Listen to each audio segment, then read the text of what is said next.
If you tuned in for episode 10 of the show, you'll remember tonight's guest, Ryan Reading. Ryan, welcome back to the show. How are you? I'm doing good, and you? Not too bad. Good. Ryan, you were our guest for episode 10, like I just said. For those of us who missed that show, please tell us why you were on. In episode 10, I shared some of my other encounters from 2013 and 2014. In 2013, I had a visual encounter with a juvenile Sasquatch. And in 2014, I actually seen a larger male. And that's kind of what prompted my research for the future and moving forward. But that's basically what that covered. You normally don't go out alone, but you did the day you had this most recent encounter. Why did you break your policy? You're right. I don't usually go out alone. And that's just because of the encounters that I had prior with my experiences. That day I had called two other people that I go out with. I call them fellow researchers, and they weren't able to make it. So I just had that gut instinct or that intuition. I really wanted to place out the new trail camera. I wanted to get it out in the woods. I was eager. So I decided to go by myself. I don't really know why I did it, but I kind of had that intuition just to go and do it. So I did. And that was like the first time in, 3 or 4 years that I did go by myself. If you think about it, it would have been so easy for you to decide to not go out there after they called off, but you didn't do that. You still went out, and look how it turned out for you. Sometimes it's when you least expect it. Yeah, isn't that the truth? Why do you think Sasquatch are so rarely seen by people? Oh, there's a lot of theories on that, but my own theory is based on some of the new footage that I've obtained in my research. You know, a lot of us are out there, or have been out there for years, always looking for an upright walking hominid. So we're up in the air looking. You know, we're looking 6, 7, 8, 9, 10 feet high. We're always thinking we're going to catch a video or a photo or of something walking or standing. I think that comes kind of from the Patterson footage, where everybody was so keyed in on that. So they always look up. And a lot of people haven't really took the time to look closer and lower to the ground. Basically what I had found out is that these species or these subjects being so tall, let's say you're 6, 7, 8, 9, 10 feet tall, the best way to stay hidden is to be lower. Whether it's belly crawling or sitting crouched or slumped against a tree or whatever it may be, that's the best way they can hide. So a lot of people aren't thinking that way and looking at the base of trees, but 9 out of 10 times, if somebody does have some compelling footage, it's where they're moving between the trees at a lower point usually. They're not standing up. And if they do get it standing up, it's quite rare. But my opinion is we're always out there looking for something tall, walking around. You know, we're not keying in on what could be in the bushes or lower to the ground. Speaking of what people look for and walking right past you, not noticing when someone or something is right there by them, you did some experiments on that, didn't you? We've done quite a few experiments, actually, yeah. Please tell us about some of those. Well, if you think about it, our eyes basically react to movement. You could go walk in the woods, and I could stand behind a tree or near a tree, and you could walk right past me because you wouldn't see any movement that I was doing. Your eyes and your brain, when you go into the woods, are on what I call sensory overload. They're experiencing the birds and the trees and the colors or the flowers and just all the movement or animals. You become overloaded. So as you're trying to process all this new imagery coming into your brain all the time, it works on movement. Your eyes work on movement. And if I'm hiding behind a tree or something, you're not going to see me. So we actually tried that. We had a few people hide in the woods, and we had one of the researchers walk out and attempt to find them. The only person they were able to find was the person that moved. The other two actually stayed hidden, and they weren't able to find that person, or the other two people, but they found the one person that moved. And it kind of gave us, just for our own satisfaction, definitive proof that that's really how that works. So if there is some type of subject in the woods or species out there, and they're not moving and they're staying elusive and low to the ground and things like that, you can walk right by them. And then what happens 9 out of 10 times, you'll see it in anybody's videos, researcher videos, people hiking. They nonchalantly end up walking through an area. Let's say, for lack of a better word, there is a Sasquatch there. And it goes off walking away because you missed it. And the researcher turns around and says, "Oh my God, did you hear them footsteps? Something's walking away." Well, that's because you weren't keying in. You weren't looking around. You weren't paying attention. Like I said, and that's because a lot of times people are either keyed in on the camera, keyed in on videoing themselves, or just on sensory overload in the woods. Those researchers that were helping you that day that were hiding in the woods, were they in camo? One was, yes, one was in camo, and he was actually the one that was found. The gentleman that was wearing camo was the person that was found. The other two people, I believe one had a black T-shirt and one had a gray T-shirt on. But the gentleman with the camo was the one that was found. And it's amazing because he was the one that moved. And just those subtle, abrupt movements is what your eye will pick up. That's what I've learned. That's what I'm trying to learn. And that's what it suggests. It's funny, like you said, the one who was seen was the one who was in full camo. Right. It is odd, but that leans more on how your eyes work. It works more on movement. So, like, even though, you could be wearing white, yellow, blue, if you don't move and you're in a good location, a person can walk right by you. And there's so many reasons why, but it's kind of how the eye works. It works on movement. Yeah, when you're dealing with the hide-and-seek champion of the world like they are, we don't stand a chance in most cases of seeing them because they're not going to make those mistakes. Exactly. Before you tell us about your encounter, Ryan, and the video you shot that day, where can the listeners find this video? My YouTube channel is Western NY Bigfoot. We usually share some of our stuff there. This recent video and the small clip it portion is also shared there. And there's also some new footage which we've yet to have looked at, but it was as new as yesterday, where there is possibly some subject in a tree that is splayed out moving from one tree to another. But we've yet to have that looked at. Please give us that link one more time. Okay, Western NY Bigfoot on YouTube. Great, thank you. All right, Ryan, let's talk about this encounter you had. On July 2nd, you filmed yourself having an encounter. What happened that day? I went out in the woods. I wanted to set up a new trail cam. I obviously went out alone, which is against my policy. Because of my sightings, I tend not to do that. Either way, the researchers couldn't make it with me, and I was eager to go put out the new camera. So I went up to our usual location, which we have 3 or 4 spots that we tend to go to. There are some really big tree structures in this area. That's kind of why we go in these spots. We base a lot of tree structures on our research, too. But anyway, I go into the area, and I proceed to need to set up the trail camera. And what happens is I have my backpack on, and I'm also filming with my other handheld camcorder. So I need to set the camcorder down, and I need to set the backpack down to get the game cam out of the backpack. And as I do that, I set the camera against the tree, and I'm digging through everything. I get the camera out, and I tell people, hey, I have this feeling that I'm being watched. And I know a lot of people have experienced that. It's that gut reaction that you feel like you're being watched. Unbeknownst to me, I guess I was. But either way, I grabbed the camera, and I had gone, and I proceeded, about 10 paces backwards, closer to the structure, to place this game camera up. So as I'm attempting to use the zip ties that I use and place the trail camera, basically what a person does is they turn the trail cam and they try to get a bird's eye view, either from behind it or the side of it, to get a look at where they're going to point the camera.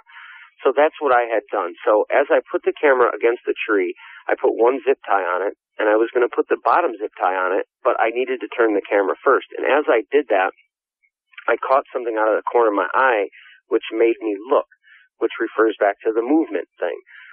So as I looked, I was able to see a subject standing there approximately 50 to 60 yards away from me. There was like a foliage wall, I would say.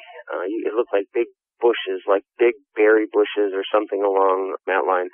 And what I could see was the subject's head sticking above the foliage at an angle to its left, looking at me. So it seemed like it was curious, like it was wondering what I was doing. Well, at this time, I start to go into fight or flight mode. You get that racy, adrenaline's going, you're pumping kind of feeling, which is unreal.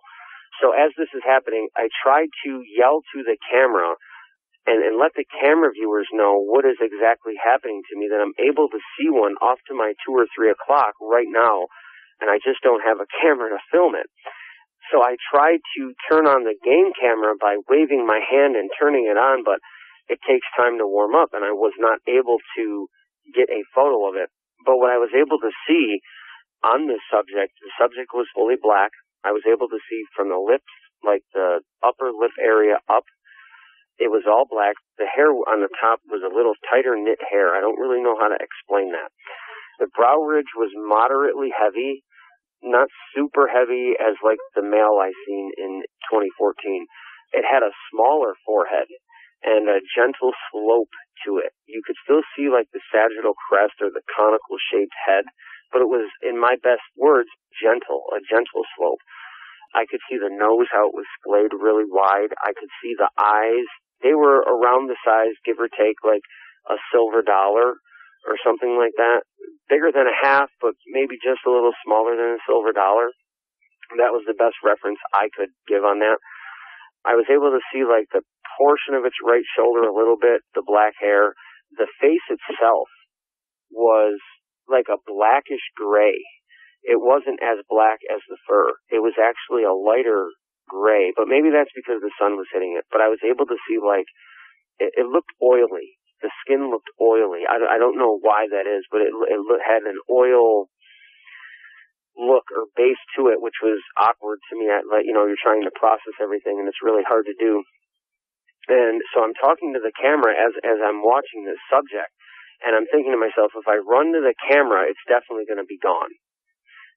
So what I did is, in my head, I was trying to be logical and say, maybe if I walk nonchalantly over to the camera and come back to the game cam, it'll stay there and watch me. But obviously that did not happen. So I proceeded to go get the camera that was leaning against the tree. I come back to the game camera and I try to pan over and shoot to the area of where I was having the sighting, and I zoom in and I don't know where it's at. And you can hear me in the video, like, I'm out of breath. I'm racing at this time. It's a really crazy experience to go through when you witness something that is said not to exist. So just being able to see that was my third encounter. Unknown to me, the camera that had been laying against the tree, I had come home and I shared the video on YouTube, and there was a gentleman in another group on the Facebook forums that actually went through my footage and found something. He said, hey, you need to take a look at this.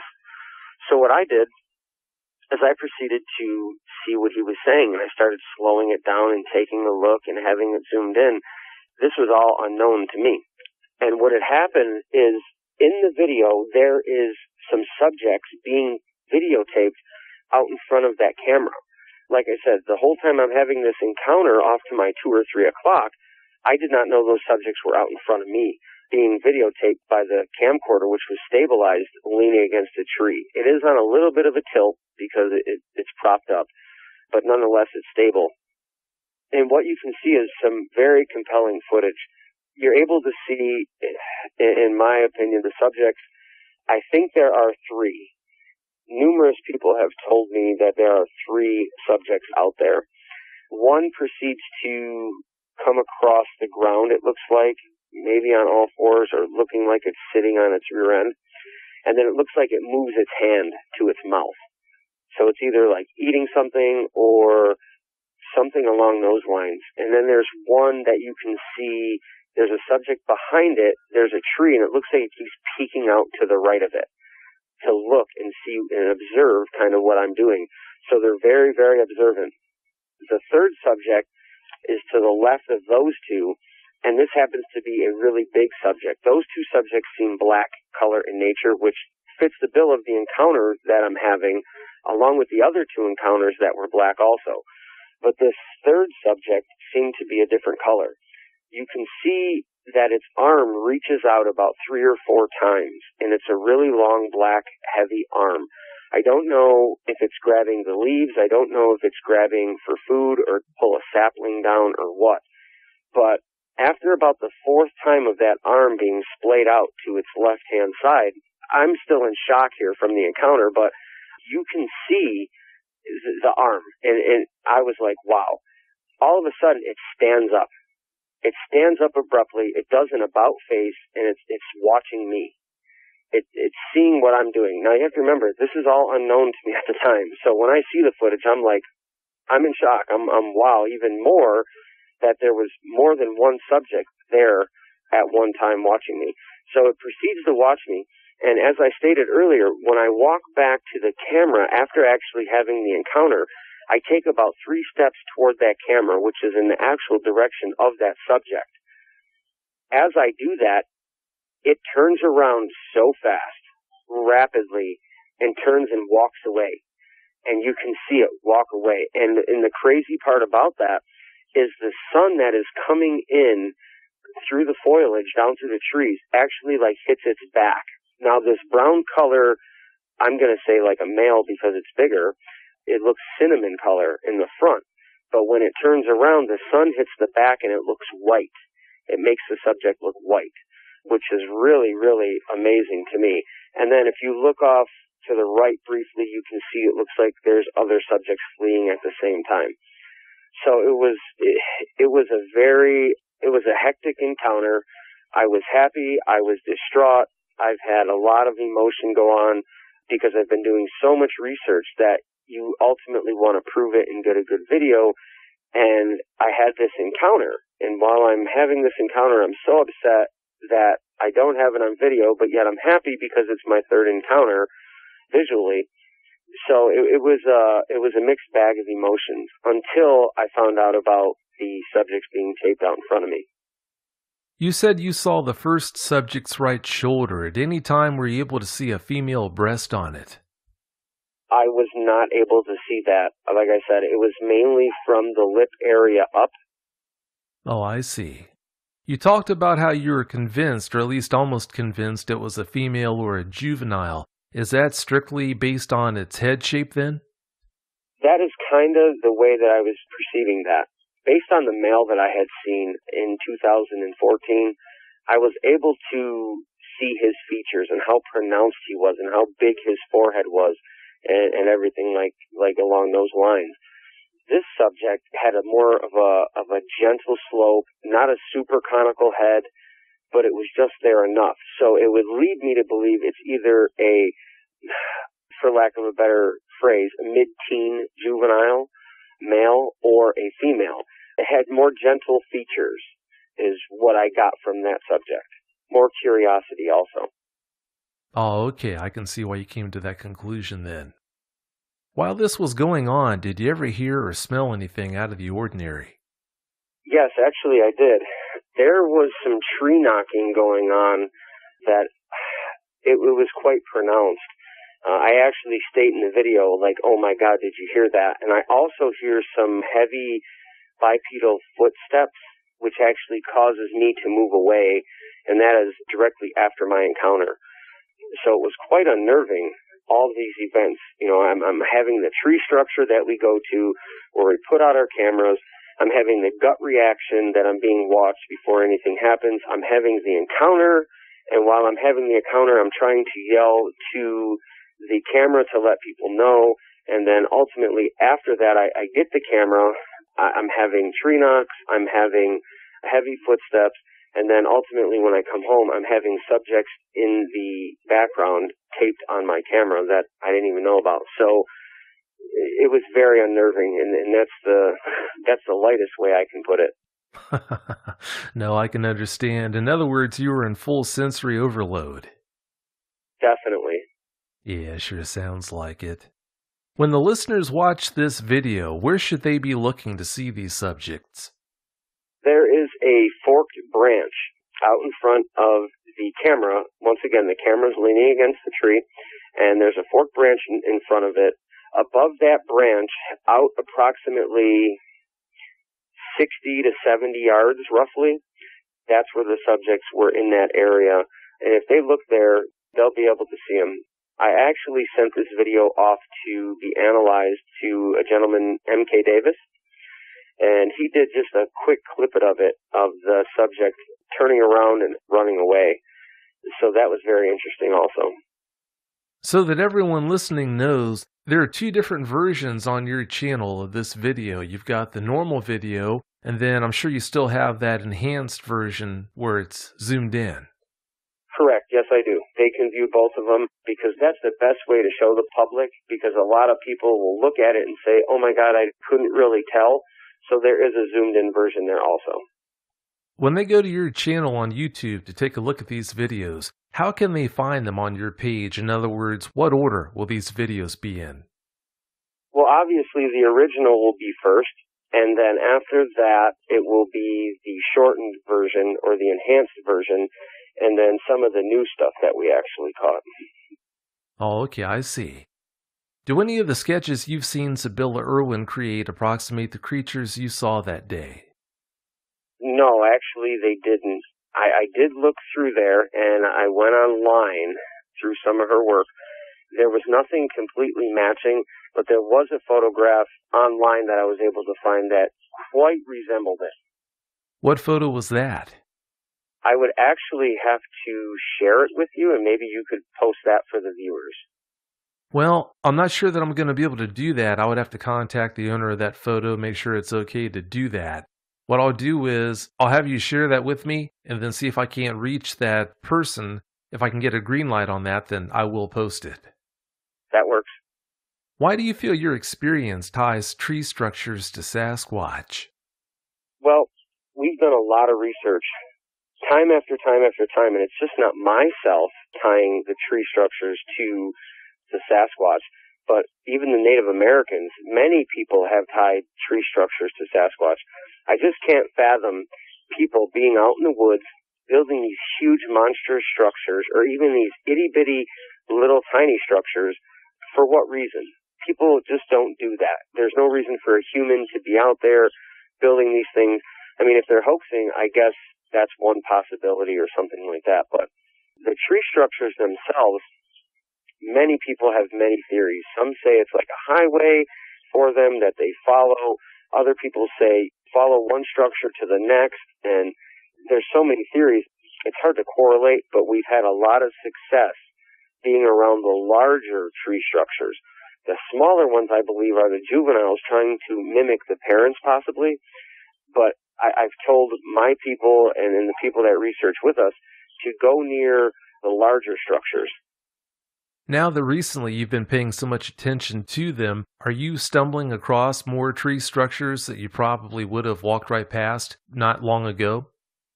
We actually are. We have been trying to follow them. And 90% of the tree structures, if you look, you'll have your vertical branches that are placed up and down, and then you'll end up having like one or two big branches that stick out, and they'll be pointed in a certain direction. Now, what we have started doing is taking that as a directional marker and following that. And ultimately, what it's done is it's led us to other structures, other things, bodies of water, a multitude of things. So to me, it makes sense that they're putting it there. It could be saying, you know, this is our group. This is the way to go for other Sasquatch that come into the area. We have road signs. We have maps. That could be their map in essence. Yeah, it's so easy to think, okay, these are just basically tents or little cabins that they're building out in the woods with no other purpose, but as time goes by, it seems like they have more and more meanings than you would expect at face value. Right. You have some strong opinions on why most people only capture their faces on film. Please tell us your opinions on that. 9 out of 10 people, like I stated, they are looking up. They are looking for something walking around. They're not looking for something that is hidden, either in a bush or, you know, at the base of a tree. From what I've observed, they like to sit at the base of trees. They like to use them as cover, as concealment. So that is my opinion on the reasoning. Most people do not catch them on film. And the other percentage is just that they're zooming too far into the bushes. And It's called pareidolia, and what it does is it's the way your brain works. Your brain works in a certain way, and it can see faces. It's made to see faces. It's made to make faces out in foliage and bushes and everything else like that. And that's kind of what they're catching, and they're like, well, hey, this is Sasquatch. And 99.9% of the time it isn't. Those are some good points you have there. Did you ever find any footprints or hair samples when you saw them that day? We did find some prints, yes. There were footprints left, but it's a leafy area. It's got a heavy bed of leaves on the ground from last year. They're not definitive enough to cast, but you can definitely see the impressions. Some were measured at 17 inches, some were measured at 15 inches. We did see the prints, but the substrate was not good enough to cast. Yeah, when you have that much tree trash on the forest floor, it would make doing things like that problematic at best. Looking forward, do you have any plans for going back to that spot for research purposes? Oh, yes, definitely. I'm actually going to be dubbing that their core area. Just by the way how they've relaxed. They were in their own element. So to me, that's their core area. So I'm going to be doing a lot of research there. And what I'm going to be doing, I'm going to put myself in their shoes, per se. What I want to do is do what they do. I want to go to these core areas, and instead of walking around and beating the bush like everybody else, I want to sit down. I want to sit down like they sit down. I want to observe what they observe. I want to see how they can sit on this ridgetop and look down and see everything that goes by, every animal. There's not many people that do go there because it's off the trail. But it's just a way I can put myself in their shoes to see what they're doing. It's a better way to learn about the subject itself.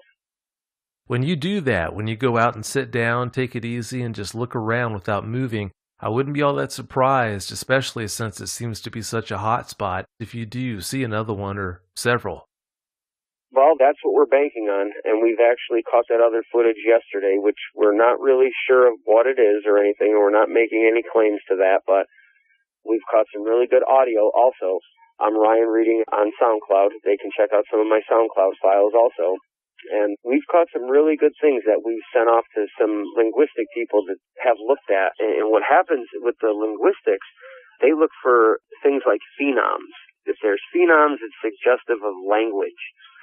In some of our recent audio clips that we've caught, we've got a response from some of these people that there is some phenoms in the recording. So it's suggestive of some type of language along with the screaming. I don't know if you're familiar with the Sierra sound, but that's kind of what it's like, but not as much detail. There's more screaming, some tree breaking, and then it seems like there's two individuals, and the older individual ends up doing something like a huh, huh, and then it says something, and that's where the three phenoms come into place, which suggests some type of language. Other than M.K. Davis, have you sought anyone's help for analyzing this video? Other than M.K. Davis, I've sent it to a few people that I'd like to keep their name, let's just say, off the air, for better terms. It's just something that we're trying to do in our research. But yes, we've sent it to a few other people, and what they've stated is there's definitely something there. They can't definitively say that it is a Sasquatch, but they couldn't say that about the Patty film either. That's kind of the way I feel about it. But they've stated there's something there. You can see it turn around and walk. It's very large. It's very wide. You can see what looks like other subjects with it. So having the encounter, being near tree structures, having the feeling, when it all ties together, I try to tell people, what else can it be? We know ourselves that there was no other people there. We know that people don't go in there. We've never seen anybody in there, so we wouldn't have the slightest inclination that it wouldn't be anything other than Sasquatch. But that's how we feel. But as a researcher, you are biased on your own work, and that is why we do get it sent out and get it looked at. And when it comes back and everybody says, there is something there, you feel good about it. Oh, I could only imagine you would. And it hasn't been lost on me, the fact that you refer to these subjects in the film as subjects. instead of saying the first Sasquatch or the third Sasquatch. I'm really impressed the fact that you actually did that. You didn't jump to a conclusion and say that it's got to be a Sasquatch or Sasquatches that you saw. Right. No, I don't like doing that because you just don't know. It's definitely not definitive. So I use the word subjects because that's what it is. Sometimes I'll say species, but I usually refer to subjects. But when I say we have the feeling that we know it was a Sasquatch, just based on what I had witnessed, I knew that it was. I knew that it was something that's out of the norm. It's not supposed to be there. So having this third encounter and everything that had happened, it was spectacular. I never thought I would be witnessing something of this magnitude again, and I have. So that is one other reason that I believe it's a core area for them to come back and forth to or strictly live in, because the multitude of sightings that I've had since 2013. I mean, 3 sightings since 2013, tracks, structures, great audio clips.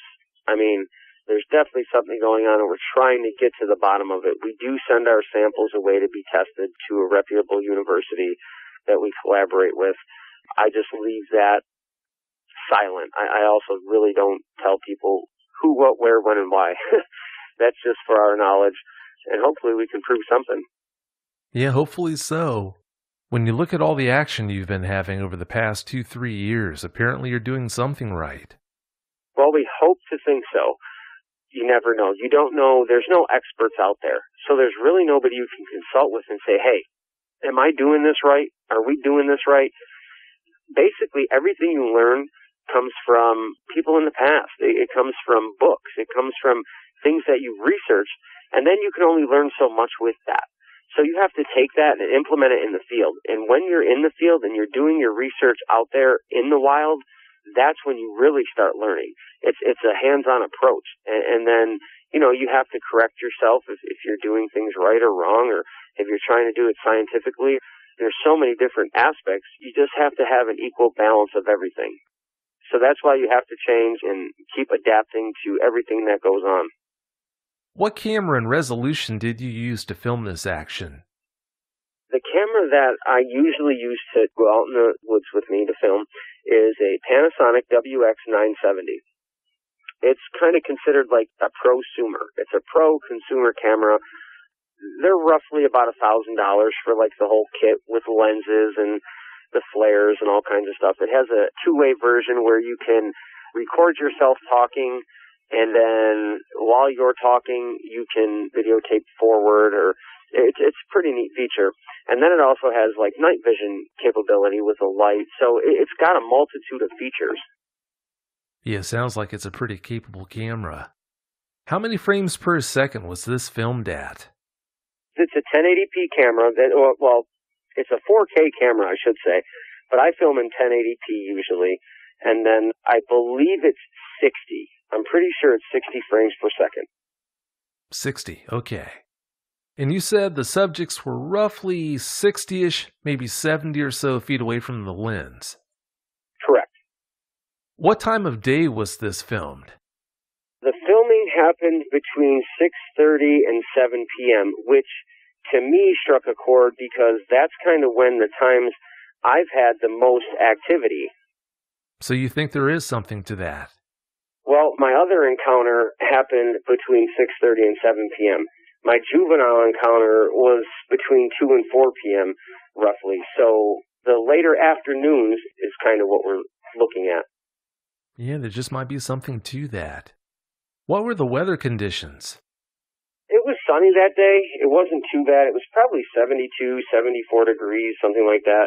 A light wind, maybe like 8, 9, 10 miles an hour, something along those lines. Oh, I see. I realize hindsight's 20/20, but do you have any regrets on how you handled anything that day? Well, I wish I had a camera strapped on me at all times, so maybe I would have got some actual footage of my encounter as it was happening. I don't really have any regrets because I'm happy as what I ended up catching, which was a little bit of luck. But really, I wish I would have got my encounter on film.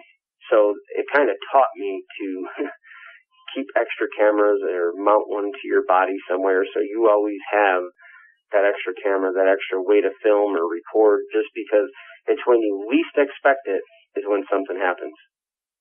It sure is funny how it seems to be that way.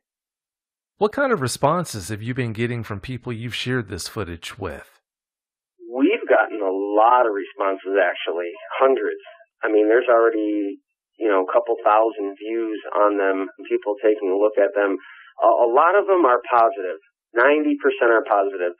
The other 10%, you're always going to have, in any type of Bigfoot world, you're going to have opinions. They're always thrown at you from a multitude of directions, and that other 10% can be negative. So there's really nothing you can do about that. You have to stay positive. You have to keep moving forward. You just do what you do. You share what you find. You're honest, and you're straightforward, and that's the only way you can do it. But we're happy that most of it's been positive. We want to bring some of the community on board with us. We want to reach out to other people and have them research with us. We actually just talked with somebody, I guess there's going to be a BFRO investigation expedition going on in southern New York, which is kind of close to myself. So I may attempt to attend that also. Like I said, we're just trying to reach out, bring other people in, get other ideas. This is really something we're trying to prove. I wish you nothing but the best of luck with that. What's your main goal now that you've had this experience? My main goal has been the same since I started, and that is to somehow interact with them. Besides prove they exist, may it be really good footage or whatever it takes, but my main goal is to interact, whether that be a 5-foot sighting or where I could try to attempt to say something or have some type of close, really close. I mean, my closest was probably 30 feet before with the juvenile, but I really want an up close just to have that close interaction. We've actually tried some habituation techniques which have been working. I don't like doing it a lot. Everybody's got their opinions on it, but we're just doing what works for us in this area. So hopefully it'll pay off, but we've been catching some things that are really good. It sure sounds like you have. When you and your team are out in the field researching, do they act as a support crew for you, or is everyone on equal footing and basically on the same level looking for them? Some of the guys are new. Some of them I've brought in. Some of them are really interested in the whole Sasquatch thing. I want them to form their own opinions. I don't want to be an influence on them. So when we find tree structures, I ask them their opinion. When things happen, I ask them their opinion. I don't want to interject any of my thoughts on them. That sounds like a good way to approach this. Do you have any special techniques planned for capturing them on film next time around, considering you already tricked them once and got them on film? Well, we have some tricks up our sleeve. One of the things that we're going to be employing is I ordered two-way glass. You know how like the police interview rooms have, it's a two-way glass mirror where, you can see out but you can't see in. So we found a location in this core area where there's a huge hole in a big oak tree.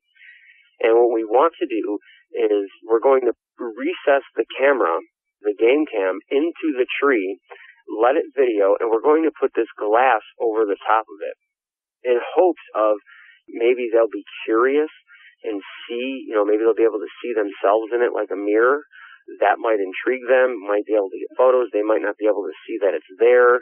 We're doing so many things. Like I said, we are trying the habituation technique. We have a bunch of different sites in the core area that I call it. So if there's about 5 different locations in this core area, at each one we're attempting something different, and we're getting different responses at each one. If you do put that two-way glass into that tree trunk, I sure hope that none of them see you do that. If they do, then there's no way you're going to capture anything on film. Hopefully they'll be in another area that day when you do that. Yeah, that's some of the biggest problem that people don't understand is what I've noticed is they're always watching. They don't have these mythical powers that people speak of. Well, what I should say is I've not experienced that, so I can't say if they do or don't. But what I think it is they're always watching. They're 100, 200, 300 yards off, and they're able to watch us because we're so loud. Even when we try to sneak in, we're so loud, and we're coming into their environment, their home.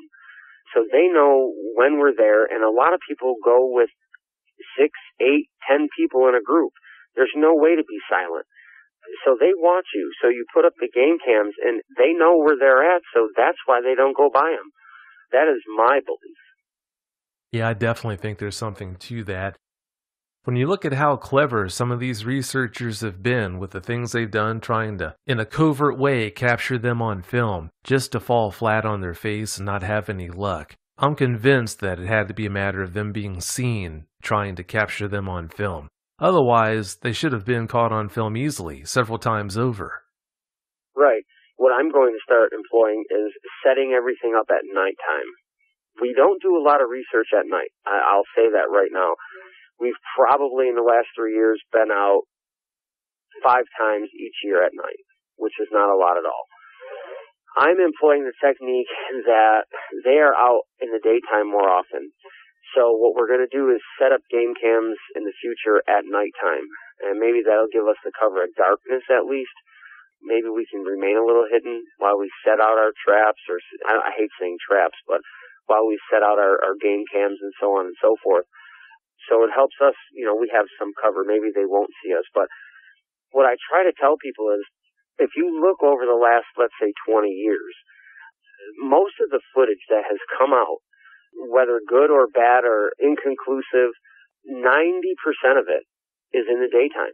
Like, for example, our footage, the Patterson footage, the Independence Day footage, even Marble Mountain, the Freeman footage, all these videos are in the daytime. Usually around sunset. I mean, you have a few nighttime ones where they're caught on thermal, and then usually they're so far away it's just blobby or you can't really tell. It's just a heat signature.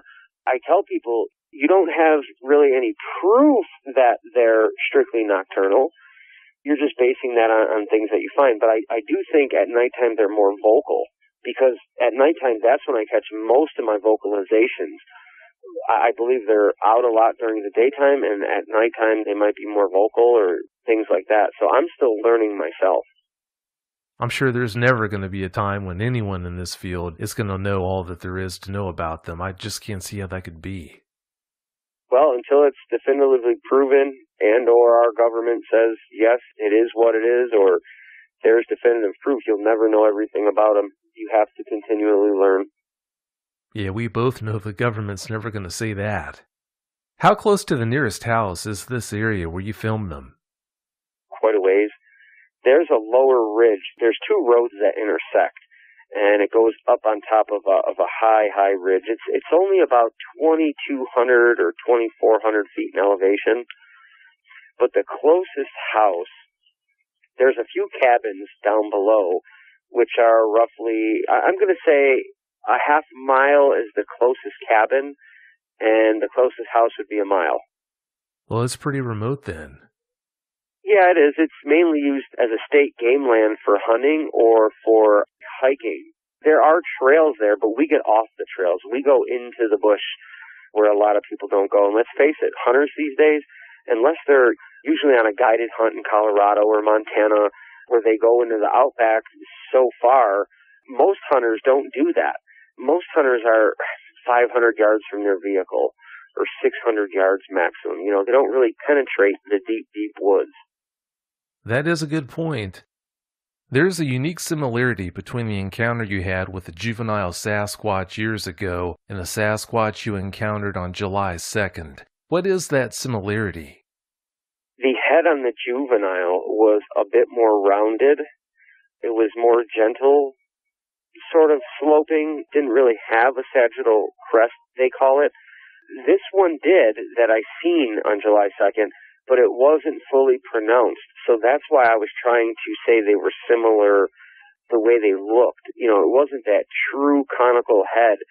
It was like it was still in formation, possibly middle-aged teen, something like that. I hate to say that, but in reference, that's what I'm meaning. Well, I can understand why you would come to that conclusion. You're probably right. Please tell us about the translucent hairs you found. Recently, recently, what I was doing is we built some type of contraption, and what it is we don't want to harm them. So what it is it's basically a wood box with chicken wire around it. And then in the front, there's some old shoe shine brushes that we nailed around the inside perimeter. So what something would have to do is reach 32 inches back into this little cage and grab whatever we have in there, a toy or an apple or whatever it may be. On several occasions, we've had things taken, and then what we do is bring it back, process it. You know, when we take our samples, we wear face mask, gloves, we use tweezers, we use test tubes, we put everything correctly to be sent off. But we've been finding some 6 or 7 inch coiled up hairs that appear to be clear or translucent. And then when I started doing research, I started finding out that people in other forums and groups in places across America started finding translucent hairs also. Like a polar bear hair, kind of, they say, is translucent or clear. And I know we don't have polar bear up here in western New York, so we're really trying to figure out what it is, and then hopefully it comes back. We have 14 samples out there right now, approximately, being tested. And it'll take some time, probably about a year, before we get them all back. But we're in hopes that something this different shows something. Translucent hairs. That's a very strange feature. I'm not sure what's up with that. We're not either, but that's kind of where we thought, if you hear me out for a second here, I don't really get into the woo side or this paranormal side of Sasquatch, but I do entertain or listen to it. And a lot of people use this term cloaking, that they're able to cloak. Well, to me, it's just they're able to camouflage themselves really good, like a deer, or they don't move and our eye doesn't catch it, or they hide really well, so on and so forth. But if they do have like a translucent hair or something like that, there could be some type of mirroring effect, which in our research actually may suggest this, because the subject we caught on film recently was like a cinnamon brown black in the front. And when it abruptly turns around, the back is hit by the sun and it looks completely white. I don't know why the sun would make it look completely white. You'd figure it would be patchy, but maybe they do have some type of translucent hair. I'm not a hair expert or anything by those means, but for some reason, the whole back side of it looked like it turned white. It looked like it turned white or was already white? I should rephrase that. I don't know. I really don't know. I don't know if the back was already white because I didn't see the back until it turned away. And when it turned away, that's when you see it's white. But could it have been white or could it be from the sun? Nobody really knows. We'll never know for sure, but I wouldn't be surprised if there was a more simple explanation to that. Maybe someday we'll find out. I hope someday we do. Well, thank you so much for your time, Ryan. I really do appreciate you coming on. If you don't mind, please tell us one more time how we can find that YouTube channel. Sure. It's Western NY Bigfoot, and that's on YouTube. You can check out my SoundCloud. I'm Ryan Reading on SoundCloud, and we have some of our audio uploaded there. It takes a good deal of time to go through audio and video and stuff like that, so just be patient, and hopefully we keep catching things, and we'll be sharing. Oh, I'm looking forward to it. Thanks again so much. Thank you. Have a great night. You too. Thanks.